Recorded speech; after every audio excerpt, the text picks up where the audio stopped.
जय श्री राम। अरण्यकांड का 13वां सर्ग। महर्षि अगस्त का श्री राम के प्रति अपनी प्रसन्नता प्रकट करके सीता की प्रशंसा करना, श्री राम के पूछने पर उन्हें पंचवटी में आश्रम बनाकर रहने का आदेश देना तथा श्री राम आदि का प्रस्थान। श्री राम, आपका कल्याण हो। मैं आप पर बहुत प्रसन्न हूँ। लक्ष्मण, मैं तुम पर भी बहुत संतुष्ट हूँ। आप दोनों भाई मुझे प्रणाम करने के लिए जो सीता के साथ यहाँ तक आए, इससे मुझे बड़ी प्रसन्नता हुई है।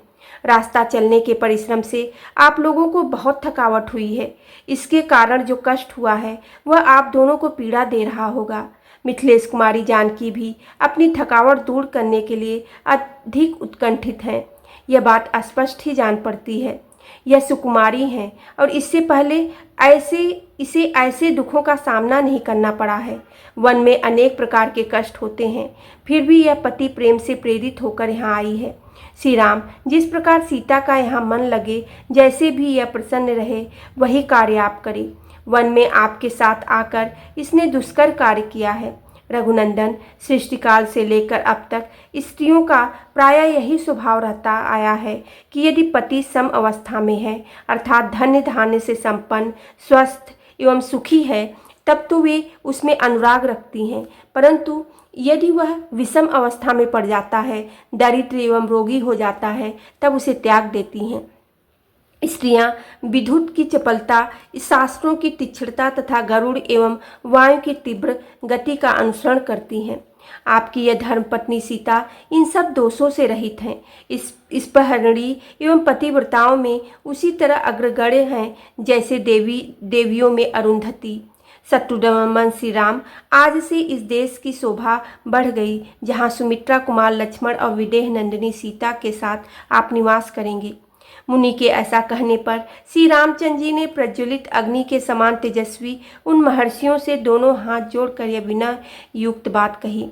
भाई और पत्नी सहित, जिसके अर्थात मेरे गुणों से हमारे गुरुदेव मुनिवर अगस्त जी यदि संतुष्ट हो रहे हैं, तब तो मैं धन्य हूँ। मुझ पर मुनीश्वर का महान अनुग्रह है। परंतु मुने, अब आप मुझे ऐसा कोई स्थान बताइए जहाँ बहुत से वन हो, जल की भी सुविधा हो तथा जहाँ आश्रम बनाकर मैं सुखपूर्वक आनंद निवास कर सकूं।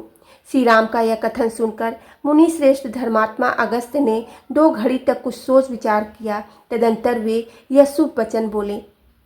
तात, यहाँ से 2 योजन की दूरी पर पंचवटी नाम से विख्यात एक बहुत ही सुंदर स्थान है, जहाँ बहुत से मृग रहते हैं तथा फल मूल और जल की अधिक सुविधा है। वहीं जाकर लक्ष्मण के साथ आप आश्रम बनवाइए और पिता के यथोक्त आज्ञा का पालन करते हुए वहां सुखपूर्वक निवास कीजिए। अनग, आपका और राजा दशरथ का यह सारा वृत्तांत मुझे अपनी तपस्या के प्रभाव से तथा आपके प्रति स्नेह होने के कारण अच्छी तरह विदित है। आपने तपोवन में मेरे साथ रहने की और वनवास का शेष समय यहीं बिताने की अभिलाषा प्रकट करके भी जो यहाँ के अन्यंत्र रहने योग्य स्थान के विषय में मुझसे पूछा है, इसमें आपका हार्दिक अभिप्राय क्या है, यह मैंने अपने तपोबल से जान लिया।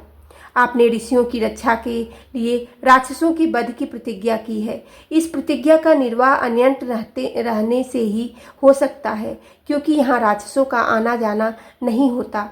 इसलिए मैं आपसे कहता हूँ कि पंचवटी में जाइए। वहाँ की वनस्थली बड़ी ही रमणीय है। वहाँ मिथिलेश कुमारी सीता आनंद पूर्वक सब ओर विचरेंगी। रघुनंदन, वह स्पृहणीय स्थान यहाँ से अधिक दूर नहीं है, गोदावरी के पास उसी के तट पर है, अतः मैथिली का मन वहाँ खूब लगेगा। महाभाव, वह स्थान प्रचुर फल फूलों से संपन्न, भांति भांति की विहंगमों से सेवित, एकांत, पवित्र और रमणीय है।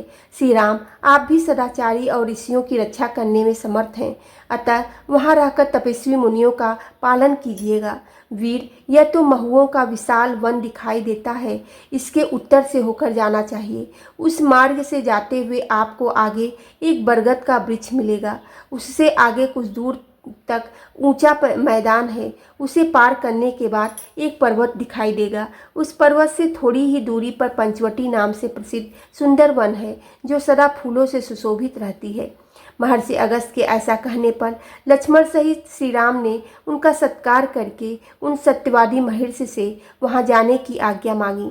उनकी आज्ञा पाकर उन दोनों भाइयों ने उनके चरणों की वंदना की और सीता के साथ वे पंचवटी नामक आश्रम की ओर चले।